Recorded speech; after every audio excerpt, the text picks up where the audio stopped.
In today's top 10 list, we've got a rather weird one for you. It's the top 10 baffling works of Justin Bieber fanfiction. And in at number 10, it's Case 55. Let's begin by getting any preconceptions about Bieber fanfiction being all lovey-dovey out of the way. In Case 55, Selena Gomez has been murdered, and Justin Bieber is the number one suspect.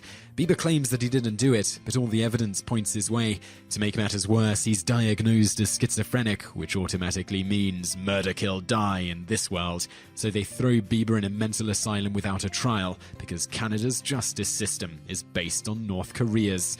But, plot twist, the doctor treating Bieber is the brother of one of his backup dancers. She murdered Gomez in a fit of jealous rage, and her brother helped her frame Bieber, because that's what family's for.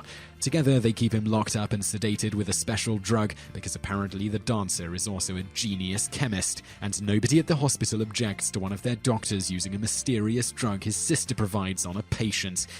God damn, this story makes Canada look terrible. Anyway, will Justin be able to uncover the truth? Spoiler alert, yes. Number 9, 69 Shades of Pure Bieber.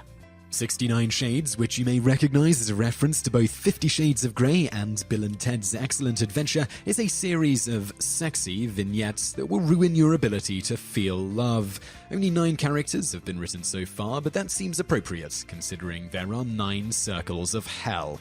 In the first chapter, Bieber is a teacher who gives a sexy student detention, and they start boning so quickly that teachers in pornos would consider it unprofessional. It really is a masterpiece of erotic writing. The girl standed up and unzips Bieber's zipper to make his Hulk pop out, and Bieber in turn didn't take no time inserting his strength. I feel pretty creepy right now, honestly. I feel like I'm reading erotic fiction written by someone who hasn't graduated elementary school. Other highlights from this one include adult Bieber having sex with his daughter's best friend, Bieber having sex with various girlfriends in exotic locations like a bedroom, a bathroom, and a different bedroom, and Bieber's character from CSI kidnapping a girl. You know, all the usual things teenage girls fantasize about. Number 8, Bad Meets Evil. Speaking of Bieber's CSI character, his guest spot on the show was so popular that there's a subsection of stories dedicated to him. His character, Jason, was an angry, sociopathic, anti-government serial bomber that killed several cops and a homeless guy, and attempted to kill many more. Liking a bad boy is one thing, but you really shouldn't get attached to serial-killing terrorists, even though hordes of morons clearly do. In Bad Meets Evil, Jason kidnaps our edgy, read horrible, heroine Isabel after blowing up a house party they're both at and injuring one of her friends in the process. Jason beats Isabel and threatens to kill her, then decides to sell her to a gang as a prostitute instead. But when another gang steals Isabel, he rescues her, and together they go on the run and fall in love, because it's always a good idea to date a multiple murderer and serial bomber who kidnapped you, threatened to both kill you and sell you into sex slavery, and blew up your best friend. Talk about a great How We Met story to tell the grandkids. Oh, and apparently Jason has access to nuclear weapons, a fact that is never brought up again. Although the story isn't finished yet, so maybe it will end with Jason committing nuclear terrorism. That's almost as bad as unleashing baby on this world. Number 7, The Locket of Hair. In fairness to Bieber fanfic writers, most of their stories aren't as crazy as the ones we've looked at so far. Many are of the Bieber falls in love with a random girl that's a stand-in for the writer variety, which is harmless enough. But The Locket of Hair takes that innocent concept to the extreme. If the website's word counter is to be believed, the story is over 1 million words long. For comparison, that's roughly the same length as all of the Harry Potter books combined. In fact, that's almost as long as In Search of Lost Time, the longest novel ever written. So what's this epic all about? Not much. Admittedly, we haven't read the whole thing because reading 1 million words of Bieber fanfiction goes beyond research and into a sign of a mental disorder. But it's basically just a lot of romantic drama and slice-of-life scenes between Bieber and the heroine Sam. There are a few odd moments, like when Bieber admits to committing self-harm and Sam freaks right the hell out, only to later act as his therapist. But it's mostly just a whole lot of inanity. There haven't been so many words used to say so little since Dianetics was written. Number 6, Out of My Mind.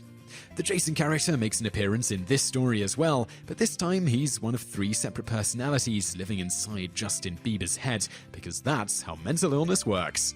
Along with the dangerous Jason, there's a shy and scared Justin and the calm and sweet Drew. You know Drew, right? In addition to being the crazy head of the Bieber cerebrus, the Bieberus, if you will, Jason is bipolar because apparently the product of a personality disorder can have its own personality disorder. This medical marvel of a man is confined to a mental hospital where he is, of course, utterly irresistible to a volunteer named Isabel Cortez. Bella falls in love with Jason, despite the fact that the author thinks bipolar means someone who randomly acts like a douchebag. Well, if you're going to date a crazy person, you might as well go all the way. They go on cuddly-wuddly dates to the mall because people with severe mental disorders are allowed to leave the hospital with minimal supervision if there's a chance they might score. Their love is so deep it survives the occasional cheating and beating, but the romance goes awry when it turns out everyone has a dark past and blah blah blah blah blah, who cares. For those of you who have become emotionally invested in this tale, you'll be pleased to know that there's a sequel, I Can Do Bad All By Myself, which is basically Mary Sue and her crazy bipolar boyfriend the college years. I haven't read it myself, my therapist strongly recommends that I don't, but any story that takes its title from a Mary J. Blige song has to be good. Number 5. You Belong to the Three of Us. Before Justin Bieber became an international pop superstar, he was just a regular teen living in small-town Canada with his 2 identical brothers. But their simple life is turned upside down when the triplets all fall for a new girl in town.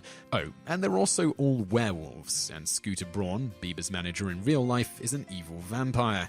As the title implies, the Were-Biebs decided to share the new girl, Alexandra, which is an unfortunate word choice when referring to a fellow human being. This concern is somewhat overshadowed by the implicit tripsestual werewolf orgies. Yeah, okay, technically the story doesn't go that far, but you know the author had that image in mind the whole time she was writing this, with one hand. But hey, aside from the possessive werewolves and the evil vampire, which would make a great band's name, it's your typical tale of high school drama. Will Alex fit in at her new school? Will she decide which of the Biebers she really likes? Will Count Scooter murder her? You know, teen stuff. Number 4, 1,494 years. In addition to being the length of an audiobook containing every word of Bieber fanfiction ever written, 1,494 Years is a story about Justin Bieber as a psychic ghost. He's doomed to wander the earth until he finds his true love, which of course just happens to be a cute and sensitive teenager named Leora. So let's do some math. Justin the Friendly Ghost says he died when he was 18, which means he was born in the year 501. For reference, in 501 the Roman Empire had just collapsed and the Mayan civilization was reaching its peak. From then to now, he couldn't find one girl who piqued his interest until this one came along. Man, took you long enough to lower those standards of yours. Before Polter Justin's life was cut short, he was a blacksmith's assistant who wanted to pursue a musical career because that was a viable profession for a teenager in the 6th century. He could have been a hit from the Dalriata to the Kingdom of Burgundy because both of them would clearly have given him a thumbs up for boyfriend. We'll buy that the ghost of Bieber's past picked up modern speech and mannerisms in his time spent wandering the earth, but this is still a story of a 1,512-year-old macking on a teenager. Calling that statutory rape is like calling the attack on Pearl Harbor an inconvenient start to your Sunday. But true love conquers all, including severe personality problems and a millennia and a half's worth of age differential, apparently. And yet when we hit on teenage girls, it's all inappropriate and this is sexual assault. There's just no justice in this world. Number 3, Wanted. Justin Bieber is wanted for the murder of his girlfriend. Again. And this time he really did it. Sort of. Except she survived and she's now out for revenge. Bieber's no pop star in this story, he's just a regular teen who fled his small hometown after attempting to murder his gal. She was a huge bitch though, so it's totally fine. She demonstrates her inherent bitchiness by having her boyfriend kidnap Bieber's little sister, Jasmine, and threatening to murder her unless she changes her name to something less stupid. At least that's their motivation in our superior version of the story. It's actually part of a plot to lure Justin back to his hometown so he can be apprehended for attempted murder. You think instead of telling Bieber that they broke the law, the bad guys could just tell the police where to find him, but again, Canada's justice system is pretty weird. Anyway, Bieber falls in love with a new, less bitchy girl during his adventure, and her life ends up in danger too. It would all be very dramatic if we could sympathize with any of the characters, but it's essentially a story about two whiny and arrogant attempted murderers squaring off with each other. The fact that the author thinks people demonstrate emotion by constantly yelling doesn't help either. It's like a very loud, very stupid Shakespearean tragedy, although most of the tragedy comes from us having to read it. Number 2, Angel of Death. No, this isn't a story about being granted sweet release from reading Justin Bieber fanfiction. Sorry. It's about the daughter of the Grim Reaper falling in love with Justin because not even death can resist Bieber fever. Amelia and David Winter are twin teenagers, not to mention evil beings who have to kill to stay alive. They view humans as insects and love to abuse their power, but other than that, they're okay kids. We'd criticize the blunt symbolism of giving the name Winter to people who represent death, but in this case, that might actually be giving the author too much credit. Anyway, Amelia passes out and is rescued by our favorite pop sensation, who is actually a pop star in this story. Amelia tries to consume him, but she can't because he has the blood of light. She flees, and then she does what any evil creature would: she taunts her foe over Twitter. David is furious that Amelia couldn't kill Justin, and their dad shows up to give her crap for it too. He orders them to take Bieber out and suggests that Amelia gets close to him until he lets his guard down, a plan that may be somewhat difficult considering she told him she was an avatar of evil. But whatever, she can throw a wig on or something. Number 1, the Erotic Prince of Darkness. Oh no. Oh no, oh no, oh no, oh no, oh no. There is no way a story about Justin Bieber called The Erotic Prince of Darkness wouldn't leave us traumatized. I really won't think any less of you if you turn off this video right now. Now then, you damaged souls that remain, our tale stars Ayana Penelope, a high school student and probably a future porn star with that name, and the Lord of Smirking, Justin Bieber. Jeez, how many titles does this guy need? Ayana is new in town and she meets Justin in school because even King Sexgantic needs to go to math class. There's your typical teen drama. They get a love-hate thing going on, then Ayana overhears Bieber masturbating in the washroom. That's pretty pathetic considering he's the Erotic Prince of Darkness and all. That's like Usain Bolt choosing not to race in the Olympics in favor of riding a scooter up and down a cul-de-sac. This incident was obviously the start of a torrid romance between the two, like all good relationships start. But there's a serial killer on the loose, which is a bit of a downer. And unbeknownst to Ayana, the killer is Justin Bieber. You just can't trust a Prince of Darkness like you used to. To make matters worse, the author is clearly going through her big words equals good writing phase, so Ayana's head doesn't lean against the glass, her forehead is orientated against it. She doesn't go to school, she goes to an educational area, and when Bieber's yanking it in the stalls, he gets close to extricate as he is consigned with pleasure because he's completely libidinous. And now you may commence with expunging bile from your gastrointestinal tract.